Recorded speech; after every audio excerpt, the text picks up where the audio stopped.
Welcome to Bay Focus. Thank you so much for tuning in today. You know, periodically, I like to devote an entire show to missions organizations. And I also like to get caught up with some of the ministries that we have had on in the past. And today is one of those days. We're going to take you to Nepal, which is an incredible ministry that you're going to hear about maybe for the first time. But if you're a long-time Bay Focus watcher, you're going to be remembering this ministry. You're going to get caught up on what's happening right now. And it's called Mission Ascend.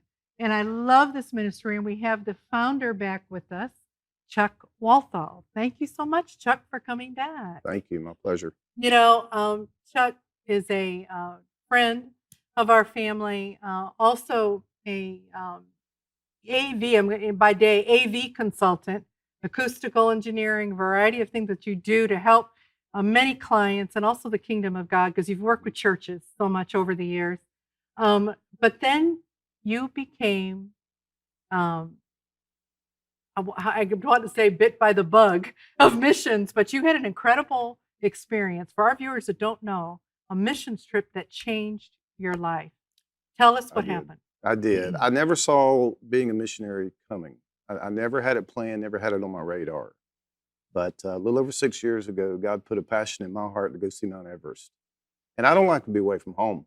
I do a business trip, it's overnight, and I'm back home. Yeah. I could not wait to get to the exact opposite side of the world. And so that first trip, April 1st of 2017, when I got back, I knew God's call. It was teach, train, and encourage Nepali pastors and leaders. Okay, now there was some mountain climbing involved in that, wasn't there? There was. The first trip, 3 buddies of mine and I went. We trekked up for 3 days to 12,000 feet. I had bought trekking shoes in Pensacola, beach community, right? I get to 12,000, my feet are killing me. So I immediately find a little trekking shop, and I went in looking for some tennis shoes. And the owner sold me a pair of Solomon trail shoes, great, comfortable tennis shoes with a good tread, neon green. Okay, are we wearing those? I am wearing those. I have worn neon green shoes since that day. I work in these shoes. I preach in these shoes. I do TV interviews in these shoes. Yes, you do. And it's an opportunity for people to ask me to tell them my story because they'll notice my shoes. And then was this Mount Everest? This is Mount Everest. We got to see it. And Mark 3:13, which was the verse he used to confirm for me to go. I stood in the presence of Mount Everest reading that verse. And it's just amazing. Here I was, never wanted to be a missionary, would never want to leave home. I've been 9 times, and I can't wait to go on the 10th trip. Yeah, well, you've met some incredible needs there, and this is part of. I want you to update us in just a moment. We're going to go to some pictures, and then we also have a video of the year in a review of 2023, this past year, heading into 2024 now. But there are a number of things you've done in spiritual needs, but you also meet the physical needs of the people, which you discovered when you went on these trips, what the need was great. All right, tell us what's happened this past year. And one of the things you do is you try to get clean water. Sure. So what we discovered in October of 22 was a real hunger by the youth to learn and to be encouraged. So we did a youth event in October of 22. We repeated that this past year in April of 23. Mm-hmm. Over 400 youth attended. We taught Daniel chapter 3, Shadrach, Meshach, and Abednego. 3-pointer, believe, be brave, be bold. And they love it. They are teaching that now within their own districts. Something we taught October 22, repeated in April of 23. And now it's called WIND, and it's being taught all over Nepal to the youth. Wow. Yeah. I love that. And that is one of the big things of what you do. I think the teaching, I'm going to throw a stat your direction. You supported the teaching and encouraging of over 500. Over 500 youth and pastors in 23. We went back October of 23, just a few months ago. And instead of bringing in 400 or 500 youth, I told Sakti, I said, bring in 40 youth pastors from across the country. Let us teach the youth pastors. They will then go back and teach their youth. And when we extrapolate that number, we're into the thousands. Wow. So we taught those youth pastors fundamentals, the doctrine of redemption. That's bedrock Bible. Yeah. We taught them the doctrine of sanctification. Those are two things you and I grew up being taught. We understood, we know. But most of these pastors and youth are many first-generation Christians. They didn't grow up in a Christian home. They grew up in a Buddhist home, or they grew up in a Hindu home, or they grew up in a we don't know what we believe home. So when we say teach and train and encourage, that's our focus at Mission Ascent. I love it. Okay, and in the course of that, you are not ignoring the issues that are around. And I mentioned clean water and wells. Let's go to some pictures, and you tell us water wells and toilets that you have put in, literally, to help the villagers. All right, tell us what we're seeing. So Pastor David I refer to him as the Billy Graham of Nepal. He has the gift of evangelism. He approached us in March of 22 and said, we want to do water. We want to provide water to this village south of Kathmandu near India. And that's him in the That's picture. Pastor David, yes. Yeah. And so what we're finding is $750 allows us to drill a shallow well, provide fresh, clean water, and a outdoor, what we would call an outhouse, an outdoor toilet facility. And we have done now, that's one of the toilet facilities there.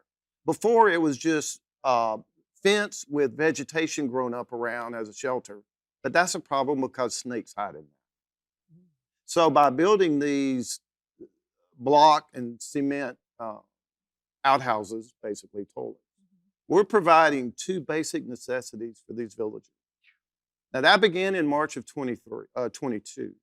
As of today, Pastor David and I and Mission Ascent, we have provided 30 wells and 20 toilets. Wow. And you see the result of that is David and his gift of evangelism. We're seeing people come to Christ.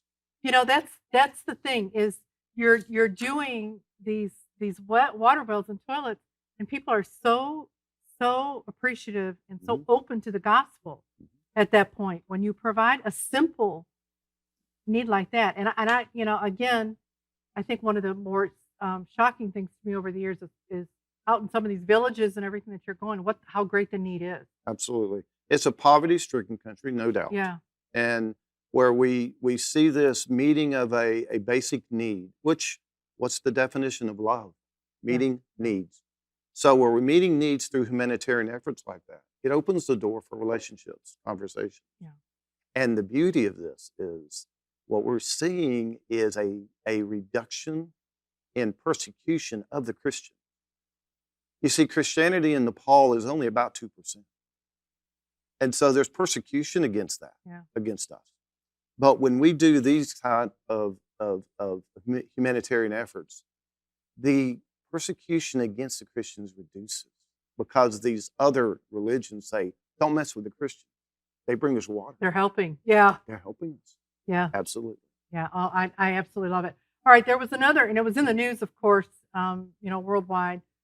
Recently, the earthquake. I remember being really worried about you guys if some of your pastors and everybody was affected by the earthquake in Nepal.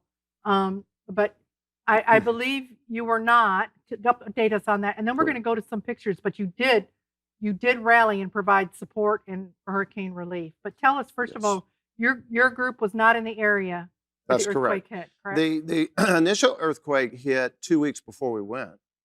There was an earthquake while we were there. We didn't sense it, but there was a small one while we were there. But on November 3rd, we had left the country. On November 3rd, a rather strong earthquake hit a very rural area, kind of to the west of Kathmandu, and had a devastating effect. There were hundreds of casualties, and literally thousands of people are displaced.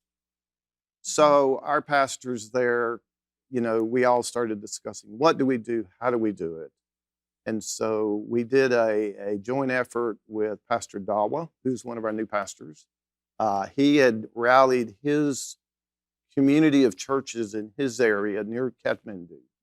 They gathered funding, they gathered clothes. Mission Ascent joined in. provided funding for clothes and food. I love it. And then he drove for 2 days to take those supplies, food and clothes. Let's show the pictures of all that. the way Let's do that. to this area. Look at this. And Wow. you see that's Pastor Dawa there with the black beanie cap on. The little picture on the left, the little child in the red hoodie looking up to him, that's one of my favorites. Yeah, I love it. I love it. Pastor Dawa drove for 2 days and distributed the clothes and the food on behalf of his church organizations and Mission Ascent. We didn't take it just to send it and hope somebody would distribute it. He took it and one-on-one handed it out. You see praying with young mothers with newborns. And then one of my favorite pictures, as you'll see in just a moment, is Dawa standing on the back of the truck. Right there. I love it. And sharing the gospel to, there was over 100 villagers there, I'm sure. So there's a great need. Again, these are opportunities for us to come together. That's my favorite shot. That's it right there. Isn't it? Isn't that great? I love it. There's so many opportunities for us who are so blessed here in the States. We just have an abundance. Yeah. But for us to be able to provide funding to support the efforts being made in Nepal for those who most have never heard the gospel. Most have never heard the gospel. That is stunning. It is. We can't imagine that here in the States. No. But And, there. you know, again, because Nepal is, of course, you know, you've got India and different China around, all the different areas where it is. You know, it's such a mission field, all of the above. But to have a nation that, particularly when you get outside of the city and out in the villages like you go, that has never heard how important that is and how God just laid this on your heart to do it. All right, what I want to do, that gives us a little bit of an update. I want to go to footage, and we'll come back and talk some more in just a moment, so stay tuned. But we're going to go to a video that kind of capsulizes a lot of what we've talked about. The year in review on what you did. And you have, you said, how many trips have you gone now? 9 complete. Number 10 is coming up. 6 years or 5 years? 6 years. Wow, that is 2017, April 1st was the first trip. Okay, and we have some. We want to go into 2024 now. We're kind of encapsulating on what happened in this past year. We're going to take a look at this video. Now, you stay tuned because we're going to come back and we're going to give you some material and things to know on what's coming ahead that you can participate in as well. But let's take a look right now at a lot of the things we've been talking about in a video of Mission Ascent this past year.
Welcome to Bay Focus. Thank you so much for tuning in. We have so many things to tell you about. There's some exciting things coming up. The power of God is so much stronger. The power of Jesus is so much stronger.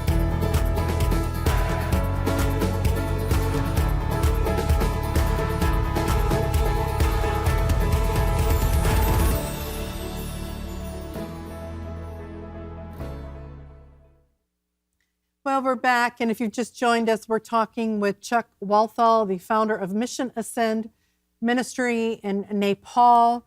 Chuck, we're taking now into the year 2024. We've done a recap of 2023, but 2024 has a lot coming up as well for you, and God has really given you opportunities to expand this ministry. You have another trip planned. Let's start with that. What's going on there? So, as always, we make our plans, but He guides our steps. Yeah. We know that. We're looking to go April 1st. Mm-hmm. That would coincide with our first trip, which was April 1st, 2017. So as we begin to step into what would be the 7th year of this Nepal adventure, we're looking to go then. We have been asked by the Bible College in Kathmandu to come and lecture for a couple days to the students. Okay, the Bible College in Kathmandu, what is that connected with?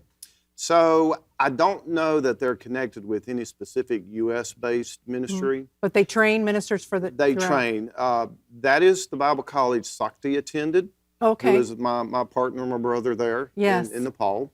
Yeah. And a friend of his who is the dean has asked us to come. Wow, what an honor. They sent a few students to us back in October to be a part of that youth pastor training.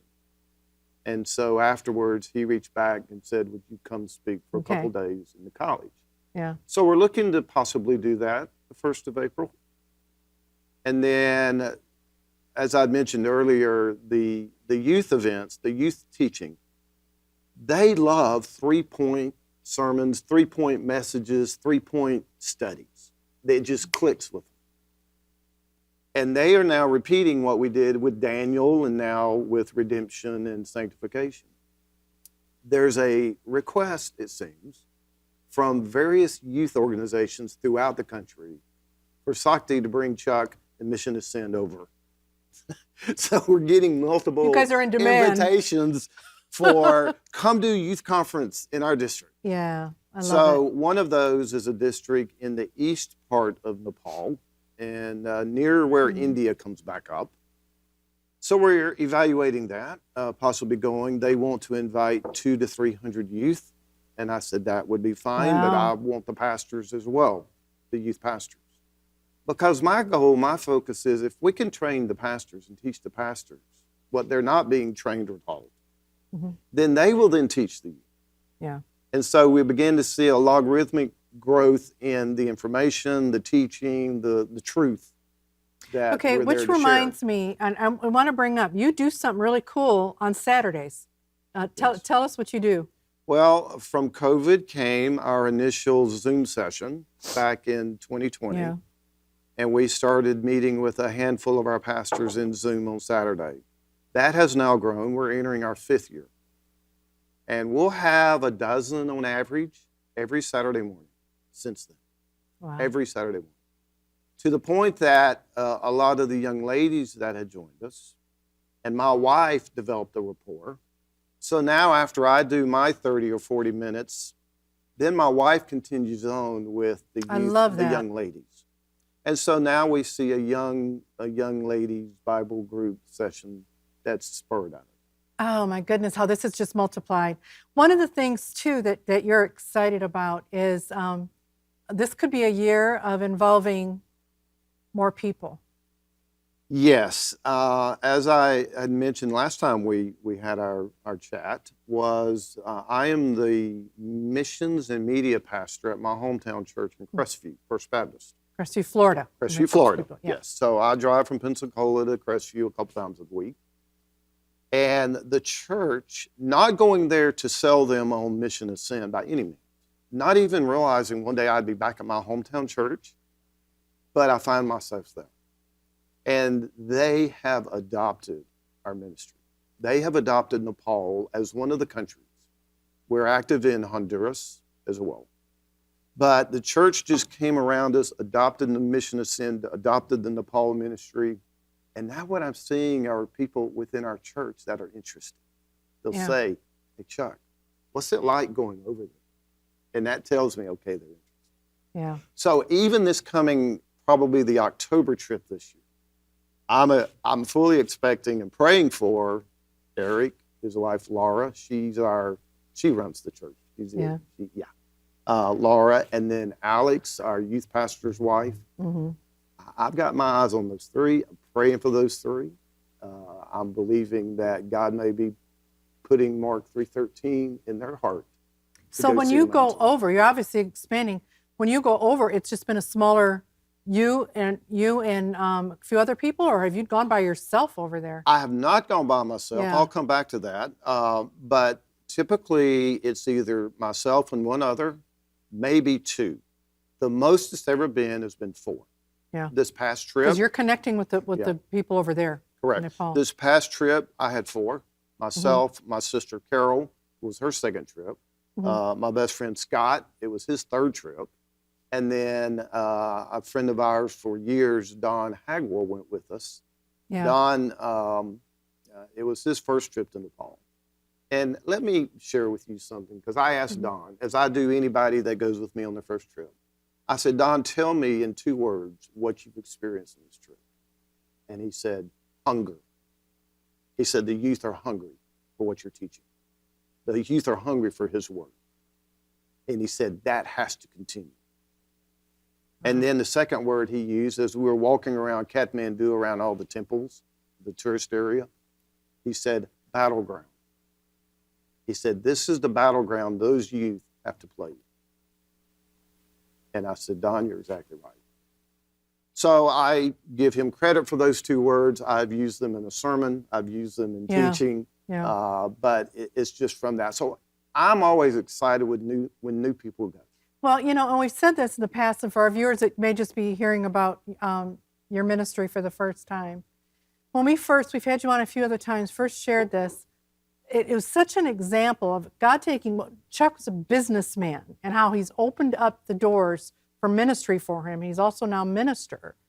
And how one person going on a missions trip, on a mountain climbing and expedition and different, how God can take one person, pluck you out and put a vision and a passion and a calling in your heart and just multiply that over the years and all the people that God connected you with over there in Nepal.